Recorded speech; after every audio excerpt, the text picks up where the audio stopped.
Je suis d'ailleurs. Malheureux celui auquel les souvenirs d'enfance n'apportent que crainte et tristesse. Misérable, celui dont la mémoire est peuplée d'heures passées, dans de vastes pièces solitaires et lugubres, aux tentures brunâtres et aux alignements obsédants de livres antiques, et de longues veilles angoissées dans des bois crépusculaires composés d'arbres absurdes et gigantesques, chargés de lianes qui, en silence, poussent toujours plus haut leurs bras sinueux. Tel est le lot que les dieux m'ont accordé, à moi, l'étonné, le banni, le déçu, le brisé. Et pourtant, je me sens étrangement satisfait et m'accroche farouchement à ces souvenirs flétris lorsque mon esprit, pour un moment, menace d'aller au-delà, chercher ce qui est autre. Point ne sait où je suis né, mais le château était infiniment vieux et infiniment affreux, plein de passages obscurs et de hautes voûtes où l'œil, lorsqu'il se hasardait vers elle, ne décelait que nuit et toiles d'araignée. Les pierres, dans les couloirs gauchis, semblaient toujours atrocement humides, et il régnait partout une odeur maudite, odeur de charnier, toujours renouvelée par les générations qui meurent. Il n'y faisait jamais jour. Il m'arrivait parfois d'allumer des chandelles et de chercher longtemps, dans leurs flammes fixes et immobiles, un soulagement ou un secours. Dehors non plus, il n'y avait pas de soleil, car ces arbres haïssables s'élevaient bien au-dessus de la plus haute et de la plus inaccessible des tours. Il y avait pourtant une tour noire qui montait au-dessus des arbres, dans le ciel inconnu de l'au-delà de la nuit. Mais elle était à moitié en ruine, et on ne pouvait y monter qu'au prix d'une escalade presque impossible le long de sa muraille lisse. J'ai dû vivre des années dans cet endroit, mais je ne peux mesurer le temps. Des êtres ont dû veiller sur moi et prévoir mes besoins. Pourtant, je ne peux me souvenir d'aucune personne, à l'exception de moi-même. De rien de vivant en dehors de mes compagnons silencieux, les rats, les chauves-souris et les araignées. Je pense que la personne, quelle qu'elle fût, qui veilla sur mes premières années, devait être d'un âge incroyablement avancé, car ma première conception d'un être animé ressemble à une caricature de moi-même, déformée, réduite et pourrissante comme le château même. Pour moi, il n'y avait rien d'horrible dans les os et les squelettes qui jonchaient certaines des cryptes de pierre profondément enfouies sous les fondations.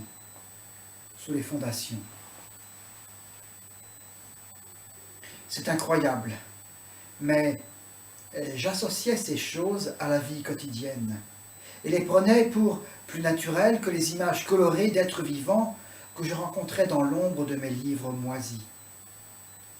C'est dans ces ouvrages que j'ai appris tout ce que je sais.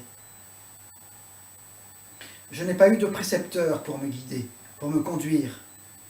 Je n'ai pas souvenir d'une voix humaine au cours de toutes ces années, pas même de la mienne. Car si j'ai lu des livres qui parlaient du langage, je n'ai jamais essayé de parler à voix haute.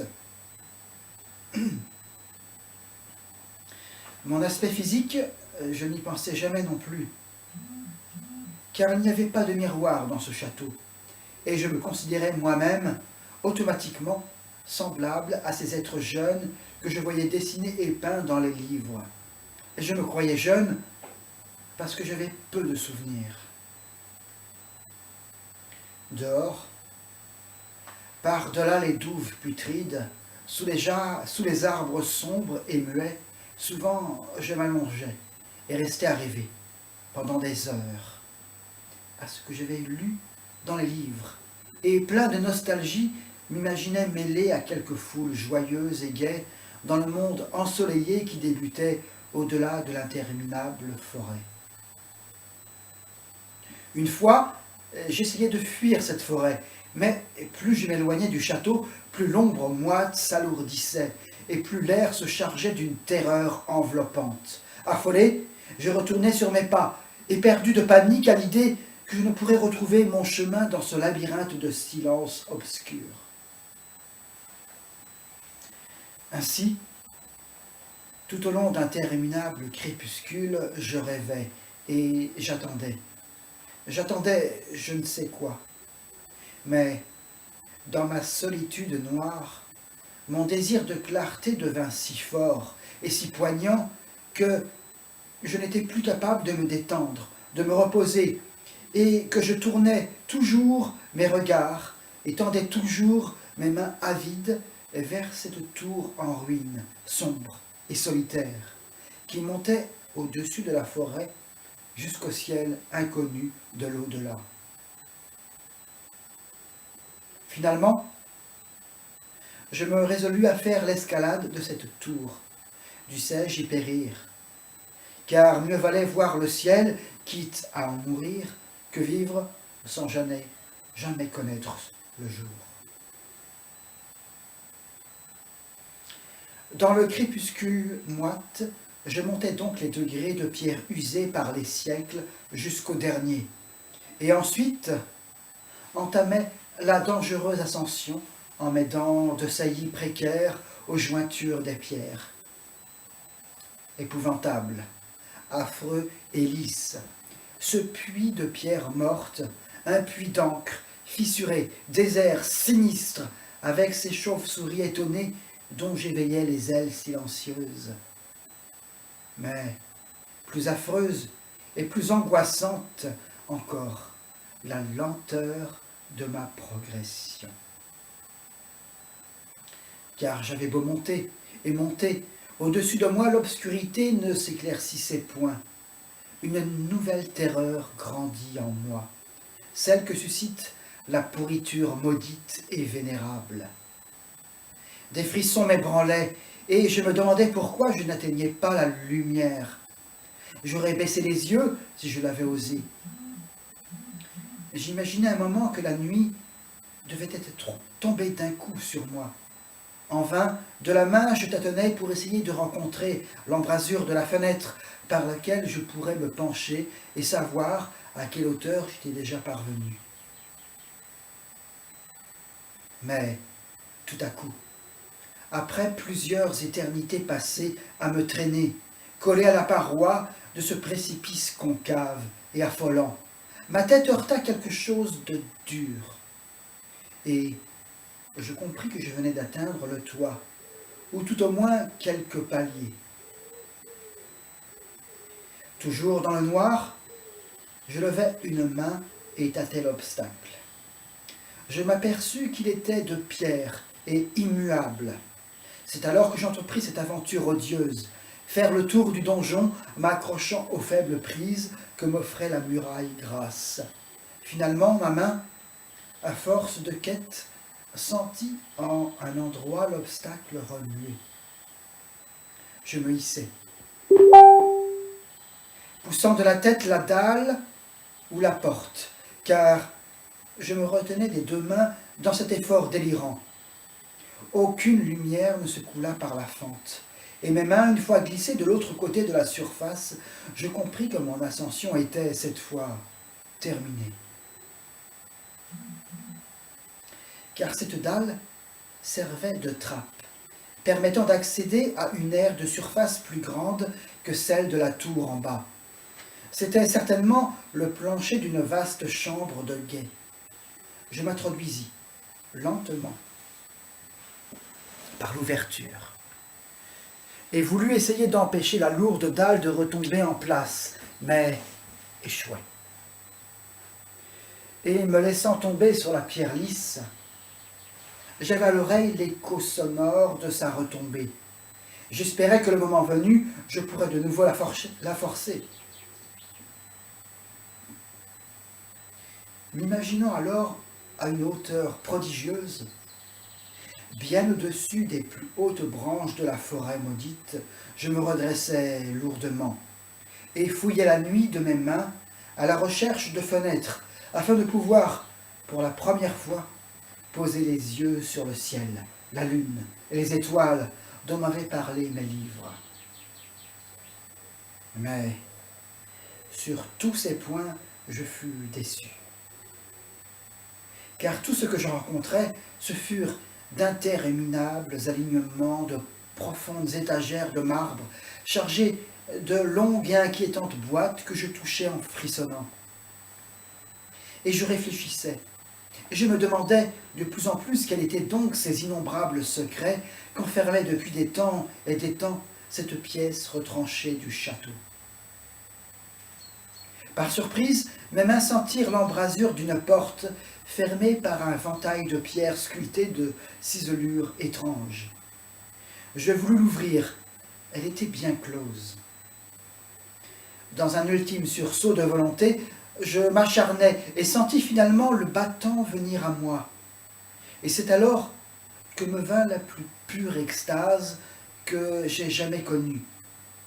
Brillant calmement derrière une grille au contour élaboré, au-dessus de quelques marches surplombant la porte que je venais d'ouvrir, je vis la lune, pleine, radieuse, telle que je ne l'avais jamais vue hors de mes rêves, et des vagues visions que je n'osais baptiser du nom de souvenirs.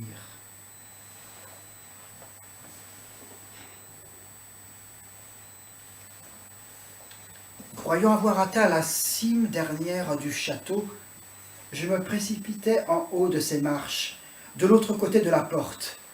À ce moment précis, la lune fut voilée d'un nuage. Je trébuchais et cherchais de nouveau lentement mon chemin dans la nuit. Il faisait encore très sombre lorsque je parvins à la grille, que je palpai avec soin. Elle n'était pas fermée à clé, mais je ne l'ouvris pas, par crainte de tomber du haut de l'altitude inimaginable à laquelle je devais me trouver. La lune sortit.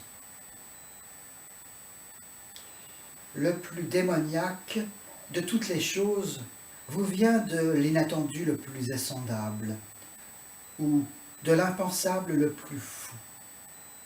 Rien que j'eusse jamais connu ne pouvait se comparer à la terreur qui m'emplit, au brusque spectacle que j'eus devant les yeux, et au sentiment des mystères qu'il impliquait. Le spectacle en lui-même était aussi simple que paralysant.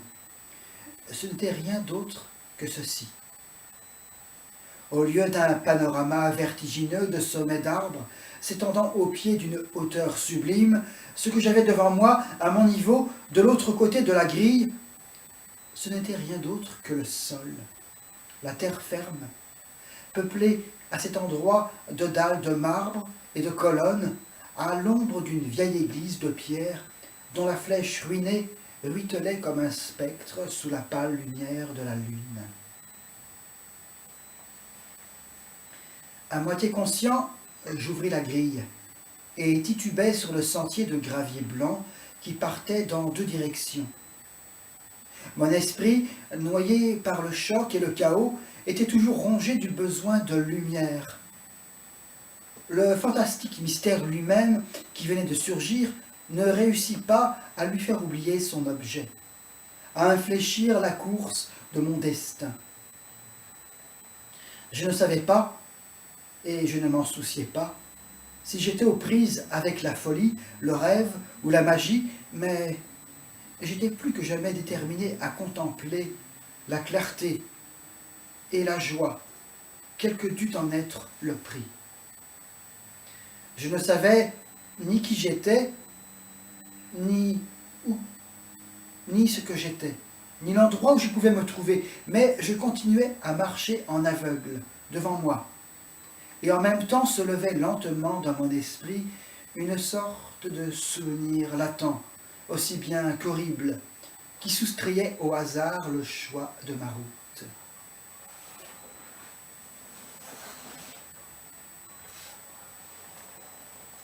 Par une arche, je quittais ce domaine des dalles et des colonnes et m'aventurais dans la campagne ouverte, suivant parfois la route visible, mais parfois la quittant aussi.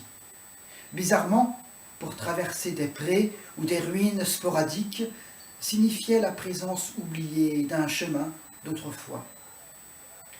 À un certain moment, il m'en souvint, je traversais à la nage un fleuve rapide, à l'endroit où d'antiques piles de maçonnerie moussue et ruinées demeuraient les seuls vestiges d'un pont depuis longtemps disparu. 2 heures au moins s'écoulèrent avant que j'eusse atteint ce qui devait être mon but, un château vénérable, couvert de lierre, au sein d'un parc cerné d'un bois épais, atrocement familier, et pourtant empreint pour moi d'une incompréhensible étrangeté. Les douves étaient pleines, et plusieurs des tours trop connues étaient démolies, tandis qu'on avait édifié de nouveaux bâtiments, de nouvelles ailes pour confondre le spectateur. Mais ce que je vis avec le plus d'intérêt et de joie, ce furent les fenêtres ouvertes, merveilleusement scintillantes de lumière, et d'où me parvenaient les sons d'une fête joyeuse. M'avançant vers une porte-fenêtre, je regardai à l'intérieur. J'aperçus une compagnie aux atours curieux, en train de s'amuser, de rire et de s'ébattre bruyamment. Sans doute n'avais-je jamais entendu le son de la voix humaine, car je ne compris que vaguement ce qui se disait. Certaines des têtes semblaient avoir des expressions qui réveillaient en moi des évocations et des souvenirs incroyablement anciens. D'autres personnes m'étaient totalement étrangères. Je pénétrai par cette porte, dans la pièce brillamment illuminée, et ce faisant, passai au même moment de l'espoir le plus heureux aux convulsions du désespoir le plus noir, à la prise de conscience la plus poignante. Le cauchemar s'empara immédiatement de moi. Dès que j'entrai, j'assistais à l'une des manifestations les plus terrifiantes qu'il m'ait jamais été donné de voir. À peine avais-je passé le seuil que s'abattit sur toute l'assemblée une terreur brutale, que n'accompagna pas le moindre signe avant-coureur, mais d'une intensité impensable, déformant chaque tête, tirant de chaque gorge, ou presque, les hurlements les plus horribles. Tout le monde s'enfuit aussitôt, et dans les cris et la panique, plusieurs personnes tombées en convulsions furent emportées loin de là par leurs compagnons affolés. J'en vis même plusieurs se cacher les yeux de leurs mains et courir de la sorte aveugles et inconscients, se cognant aux murs, aux meubles, avant de disparaître par l'une des nombreuses portes de la salle. Ces cris me glacèrent, et je restai un moment comme paralysé. Dans la clarté éblouissante de cet endroit, seul, incrédule, gardant à l'oreille l'écho lointain de l'envol des convives terrifiés, et je tremblais à la pensée que ce qui devait rôder à côté de moi, invisible. Au premier coup d'œil rapide que je jetai, la pièce me parut déserte, mais en m'approchant de l'une des alcôves, j'eus l'impression d'y deviner une sorte de présence, l'ombre d'un mouvement derrière le cadre doré d'une porte ouverte qui menait à une autre pièce, assez semblable à celle dans laquelle je me trouvais. M'approchant de cette arche, je perçus plus nettement cette présence, et finalement, tandis que je poussais mon premier et dernier cri, une ululation spectrale qui me crispa presque autant que la chose horrible qui me la fit pousser. J'aperçus en pied, effrayante, vivante, l'inconcevable, l'indescriptible, l'innommable monstruosité qui, par sa simple apparition, avait pu transformer une compagnie heureuse en une troupe craintive et terrorisée. Je ne peux même pas donner l'ombre d'une idée de ce à quoi ressemblait cette chose, car elle était une combinaison horrible de tout ce qui est douteux, inquiétant, importun, anormal et détestable sur cette terre. C'était le reflet vampirique de la pourriture, des temps disparus et de la désolation, le fantasme putride et gras des goutures, d'une révélation pernicieuse dont la terre pitoyable aurait dû pour toujours masquer l'apparence nue. Dieu sait que cette chose n'était pas de ce monde, ou ne l'était plus de ce monde. Et pourtant, au sein de mon effroi, je pus reconnaître dans cette matière rongée, rognée, où transparaissaient des os, comme un grotesque et ricanant travesti de la forme humaine. Il y avait dans cet appareil pourrissant et décomposé une sorte de qualité innommable qui me glaçait encore plus.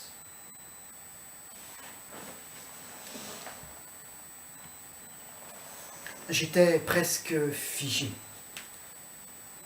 mais non incapable d'effectuer un effort pour m'enfuir.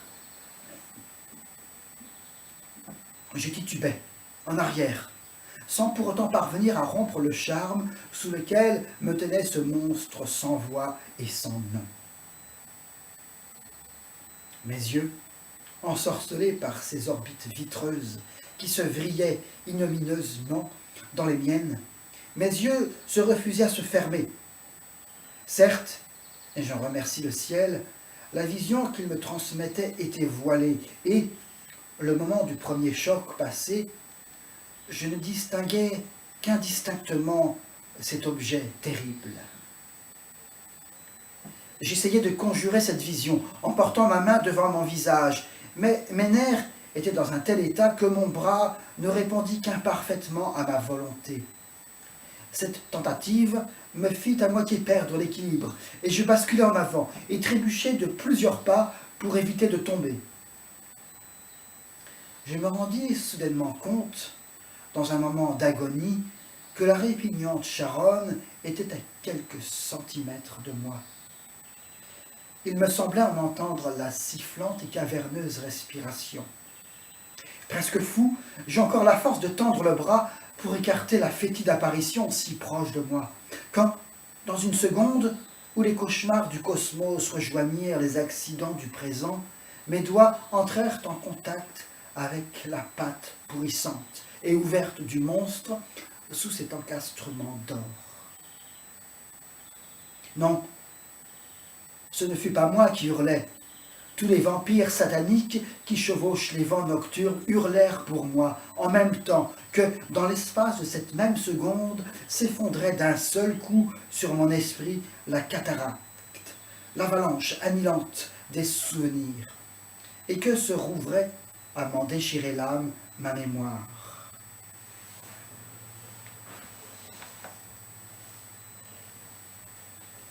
En cette seconde, je compris tout ce qui avait été. Je me souvins de ce qui avait précédé le château effrayant, avec ses arbres, et je reconnus l'altier édifice dans lequel je me trouvais. Et je reconnus, et rien ne fut plus terrible, l'abominable malédiction qui ricanait devant moi en même temps que je rompais le contact de mes doigts souillés avec les siens. Mais le cosmos recèle aussi bien le baume que l'amertume, et ce baume est le Néphantes. Dans l'horreur suprême de cette seconde, j'oubliais ce qui m'avait horrifié, et l'explosion de cette mémoire nocturne s'évanouit dans un chaos d'images, s'estompant en échos toujours plus lointains. Dans un rêve, dans un cauchemar, je m'enfuis en courant de cet endroit hanté et maudit. Je courus, rapide, autant que silencieux, vers la lumière de la lune. Je retrouvai le cimetière peuplé de marbre, descendis les degrés, mais la dalle de pierre était impossible à ouvrir. Et je ne le regrettais pas, car j'avais haï cet antique château et ces arbres impossibles. Maintenant, je chevauche les vents de la nuit avec les vampires moqueurs et amicaux. et joue le jour parmi les catacombes de Néphrenka, dans la vallée secrète éclose de Hadot, près du Nil. Je sais que la lumière ne m'est pas destinée, sauf celle de la lune sur les roches tombales de Neb, et qu'aucune gaieté ne me revint sinon les fêtes sans nom de Nitocris sous la grande pyramide. Et pourtant, dans ma nouvelle condition, dans ma nouvelle liberté, j'accueille presque avec le sourire l'amertume d'être autre.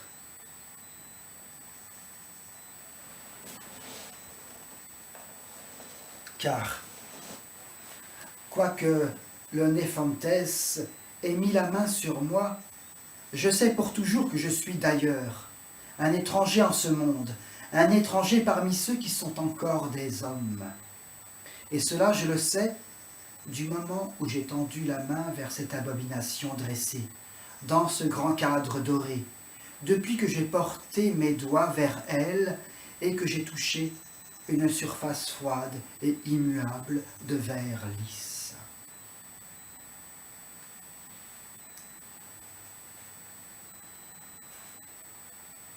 Je suis d'ailleurs de H.P. Lovecraft.